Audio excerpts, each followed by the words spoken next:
ஒரு சின்ன கதை இருக்கு.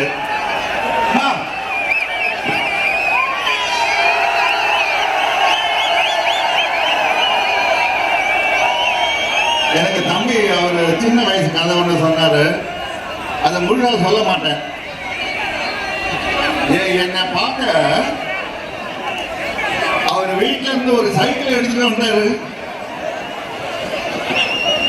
அதுக்கு மேல நீங்க அவர்கிட்ட கேட்டுருக்கிற அவரை அண்ணன் நான் போன் பண்ணி அண்ணன் நீங்க பிரச்சாரத்துக்கு வரணும் அப்படின்னு சொல்லி சொல்லும் பொழுது ஒரு வார்த்தை சொல்லியிருந்தேன். ஆனா உங்களுக்காண்டி நீங்க நாங்க சின்ன வயசுல எங்க அம்மா ஆசாசியா வாங்கி கொடுத்த சைக்கிள் எல்லாம் வித்துட்டு வந்தோம்ல அப்படின்னு சொன்னேன். அத மனசுக்குள்ள எப்படியே வச்சிருக்காரு. உண்மையில அதுக்காண்டிதான் இப்ப வந்திருக்காரு. 1000 உடல் சரியில்லாம இருந்தாலும் சின்னமா எப்படியாவது தம்பிக்கிட்ட வேணும்னு சொல்லியிருக்கு. அந்த பாசத்துலதான் அண்ணன் வந்திருக்காரு. இந்த விஷயம் எனக்கு தெரிஞ்ச உடனே நான் சொன்னேன், தம்பி ஒன்னும் கவலைப்படாதீங்க, நான் வீட்டுல வந்து அம்மா கிட்ட மன்னிப்பு கேட்கிறேன். அது இப்ப நேரம் வீட்டில் இருக்கும். ரொம்ப ரொம்ப சந்தோஷம். உண்மையில வாழ்க்கையில இந்த தருணத்தை நான் வாழ்க்கையில மறக்கவும் மாட்டேன்.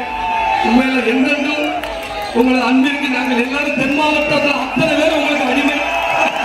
அத்தனை பேருக்கு நம்மளோட பாசம் இன்னும் உங்க சமுதாயம் உங்க மீது அளவு கடந்து அன்பு வைத்துள்ளது. அது இன்னொன்று என்னன்னா எல்லாரும் வெயிட் பண்ணுங்க. அதாவது நமது அண்ணன் கார்த்திக் அவர்கள், பாண்டிய நாட்டு தங்க அவர்கள் வந்து நம்ம சின்னம்மா வந்து தடிக்கு விழும் பொழுது தாழ்த்தி பிடிக்க வந்தாலும் பத்தியா அதை நினைச்சு நம்ம பெருமை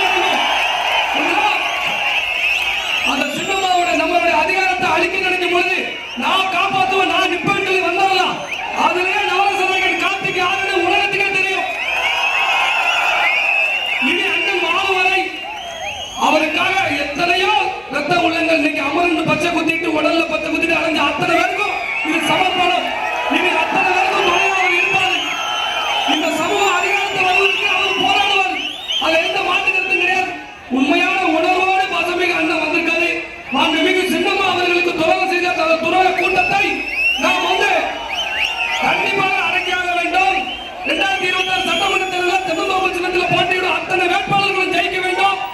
நேற்று சட்டசபைக்கு செல்லும் போது அண்ணனோட ஆசைப்பட கண்டிப்பான முதல்ல சென்னை செல்வோம் என்று நான் தெரிவித்துக் கொள்கிறேன். 6ஆம் நம்பர் பட்டத்தை தென்னந்தோப்பை மறந்துடாதீங்க. கடைசியாக அண்ணன் உங்கள்கிட்ட விளையாடுவார். ஒரே ஒரு விஷயம் சொல்லணும்னு ஆசைப்படுறேன். ஆனா முக்கியமான விஷயம்,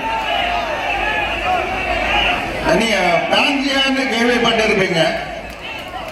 அதுதான் 2.5 பில்லியன் வருஷத்துக்கு முன்னாடி நம்ம உலகம் இருந்த அது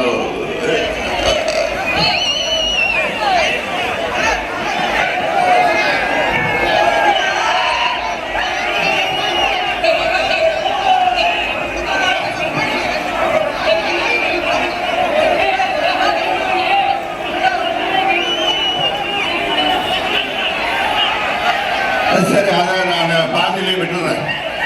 மீதியை மட்டும் சொல்லிடுறேன். தம்பி அடிமைன்ற வார்த்தை சொன்ன உடனே நான் நிறைய சொல்லணும்னு வந்தேன்ல, அது அதுவும் உண்டு.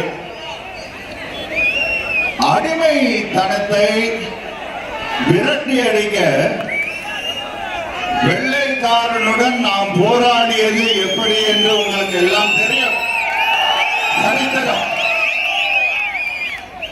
அதை முதலில் தூங்கியது யார்? இங்கே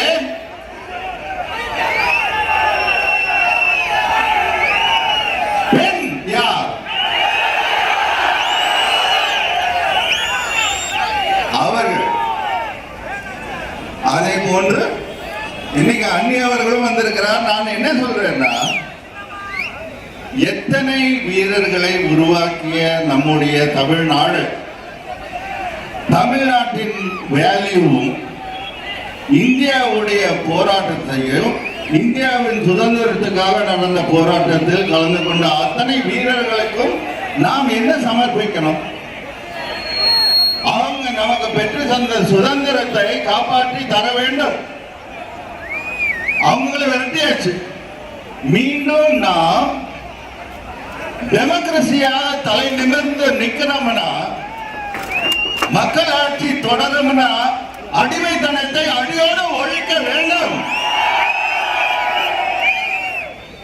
தமிழர்கள் என்றைக்கும் யாருக்குமே அடிமையாக மாட்டோம்.